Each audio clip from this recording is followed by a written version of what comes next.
Chapter 22. With Flo's hesitant blessings, Billy organized the team to convene in the meeting room, which smelled of antiseptic and tobacco smoke, since the room was actually a smallish dance floor with a DJ stand at one end and a large table placed in the middle by staff who were leaving upon the group's arrival. The cleaning crew had done their best, but one couldn't reasonably expect to vanquish the aromas of alcohol and smoke in one morning scrub. A small mini breakfast bar had been arranged at one end beside a dartboard. "We're in the paper," Billy told Robo as he led Rink and Harrison into the room. The front page headline of the Monroe County Advocate read, "Murder at the Falls," with the subheading, "Is Bigfoot the Culprit?" Discovered by Gable Marks of the Bigfoot Found Crew. Mrs. Caroline Waslander of Mount Marble, Oregon, was found slain near her tent, situated near Bald River Falls. "Can I see it?"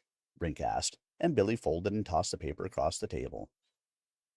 Petra and Grant arrived and looked over Rink's shoulder at the paper, while Harrison began to eat, possibly listening, but maybe not. "When Gable gets here, we'll get started. I have more news." "He's in the lobby," Petra said without looking away from the paper. "Lobby?" "Talking with the news crew," Petra added, finally meeting Billy's gaze, and before she could even look back down at the article, Billy was on the move. Sure enough, Gable had a camera in his face and was answering a question while a camera operator filmed. "In 1924, gold prospectors in Oregon encountered several Bigfoots who pursued them, tore off the roof of their cabin, and heaved boulders, hitting one of the men and rendering him unconscious for 2 hours. It seems to me that Bigfoot could become violent under the right circumstances." Billy stood to the side, arms folded, with a look of disgust.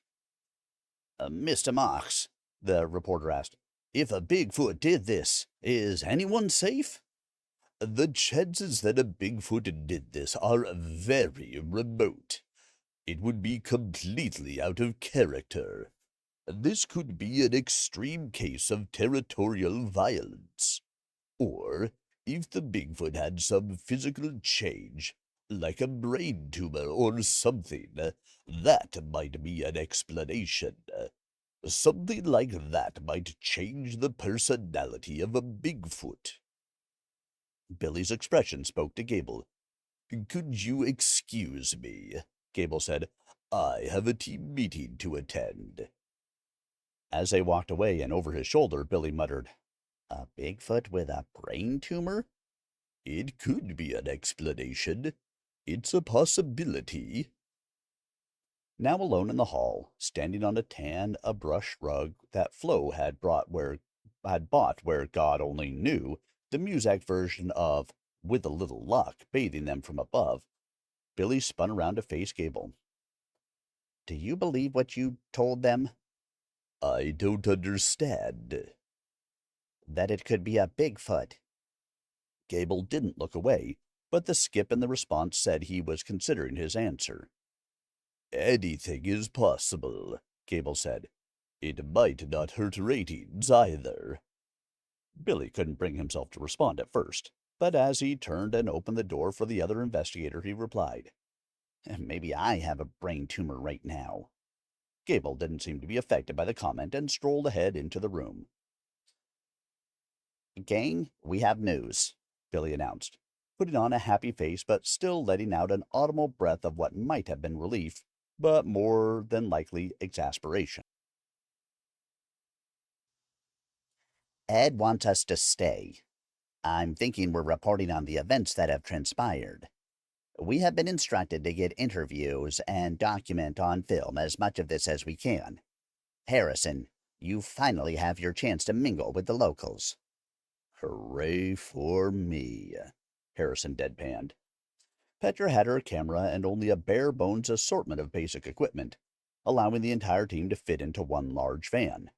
No roadblock hindered them on their winding trek beside the river, under the canopy of trees and overhanging boulders that seemed to defy gravity, much like the one that had been perched above the doomed yoga girl, Carolyn. But here, it was as if nothing had happened. Certainly nothing as grisly as the terrible murder. Tourists still wandered around on the bridge taking selfies in front of the cascading waterfall, while other folks meandered to the top. It didn't appear as if any of them were aware or worried that a heinous act had taken place less than 50 yards away. I don't want to go back to the top, Gable said. Totally understand, Billy told him. He tried to gauge the reactions of his crew as they meandered around the falls. Petra wasn't even filming now, but rather was looking to him. The morning and the drive to the falls had grown long. The sense of excitement about the beautiful scenery had vanished. Let's find somewhere to have lunch and see what we might learn. That somewhere turned out to be the Ironworks Grill and Pub, which lounged beside the Tellico River's whitecaps and nestled snug as a bug in a rug between soft mountains. A rustic, wooden, open-air, wrap-around porch overlooked the natural scenery. Billy sat outside, beneath the gaggle of patrons, the laughter and conversation and tinkling of silverware dripping over him like rain showers, but unable to wash away his lowering mood. Everyone else could eat. He needed to think. What had become of the investigation? Was it nothing more than a sideshow? Freaks and human skeletons for patrons to test their mettle? Enduring a gaze and unable to look away, yet repulsed as they watched? His faith waned. Doubt peeked into his tent.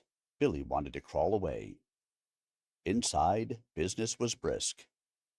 I'll just take a coffee, Gable told a waitress with straight black hair pulled back behind her ears and a slim build molded from walking 50 feet back and forth all day long to the kitchen and between tables.